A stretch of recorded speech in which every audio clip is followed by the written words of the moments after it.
with my two different makeup.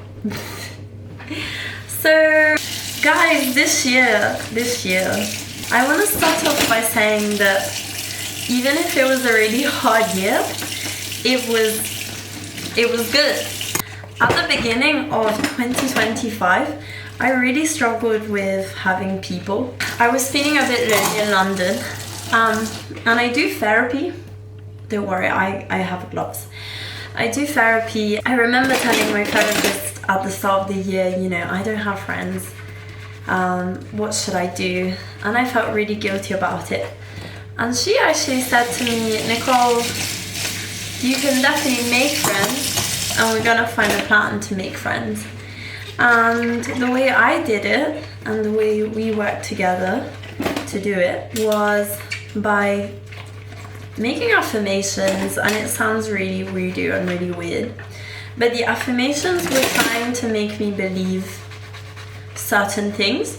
So for example, one of the things was that I'm good enough, I'm interesting enough, and I can attract interesting people and have people who I can have fun with but also be serious with, which is what my need is in friendships.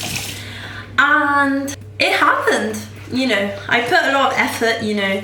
I talked to people at the gym, I went to societies, I said yes to events that sometimes I wasn't really feeling up to it. And I know there's a big movement for being intuitive, but honestly sometimes fear is in your way. And sometimes you do need to say yes, even though you feel a bit scared, and even if it's potentially uncomfortable situations. And I promise you that if you have that openness towards the world and towards life, towards people see it, and it's a really good energy. People like that. People like people who are open, friendly, and who have something to offer and are passionate, you know, about the stuff that they do. But the moral of the story with all of this is not by itself, you know, saying to you, you can make friends or you can do this. It's more of a fact of ask what you need, what you want, define it, make it clear, and believe in it. And just proceed in life with that belief that you're gonna get it, you know. If that's a career, but I wouldn't say base your life on just career, base your life on a dream, right? Get that dream, get that one thing that you really, really want to get. And if you define it and make it really clear that's the thing that you want to do, and keep asking for it, keep affirming it, it's yours. It's yours. There's nothing more powerful than convincing yourself that it's yours. And that's why, you know, all of these successful people are people who really believed in it, because it's a reality, it's yours, it's already there, you know. It's just that you need to go grab it, you know. That's a really powerful technique, and that's one I'm still gonna apply to 2026.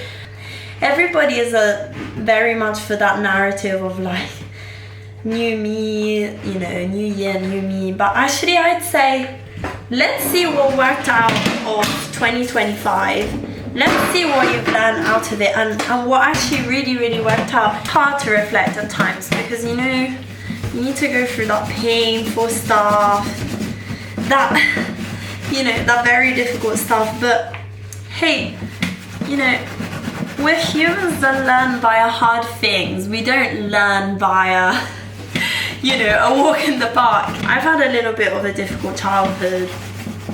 You know, I lost my father, I lost my best friend, and also I was quite bullied growing up. Sorry, I'm just trying to scrape this oven tray that I burnt yesterday. But if anything, those are the things that really, really, really strengthened me. And now I don't fear pretty much anything. I get it, guys. It was a hard year. To whoever is watching, probably nobody. It was a really hard year, but hey, reflect on what went right.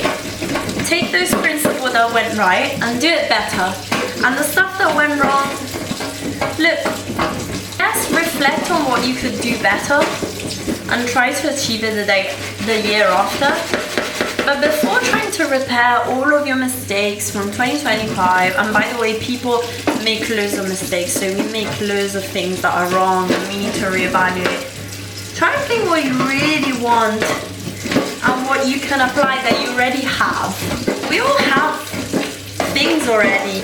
You probably already have all of the tools and assets. I mean, God, you have yourself. You know, yourself is the most powerful thing there is. Because if at the end of the day, you can rely on yourself, you've done it. You need to spend a lifetime with yourself anyway, so you have everything. So try and think, what were the things that went right? What did I do that really, really worked? And try and improve them and apply them better.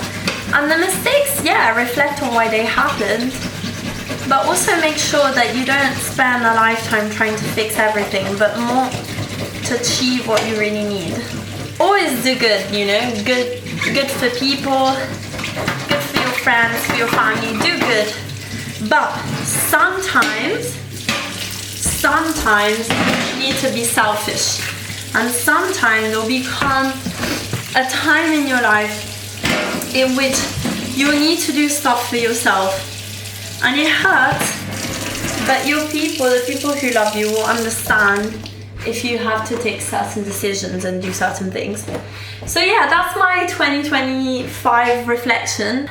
I know it's hard, and look, I know sometimes there's lack of hope and lack of self-belief, but I promise that it can get better. And I feel you, because I feel so frustrated about my music, because I feel I won't be recognized, I feel so scared. But the first step is doing it, and then you can reflect later, but you need to keep trying, keep going, and use the stuff that works, trash the stuff that doesn't work, keep trying, you know, and ask explicitly what you want, and you will receive it, I promise. Happy 2026, guys.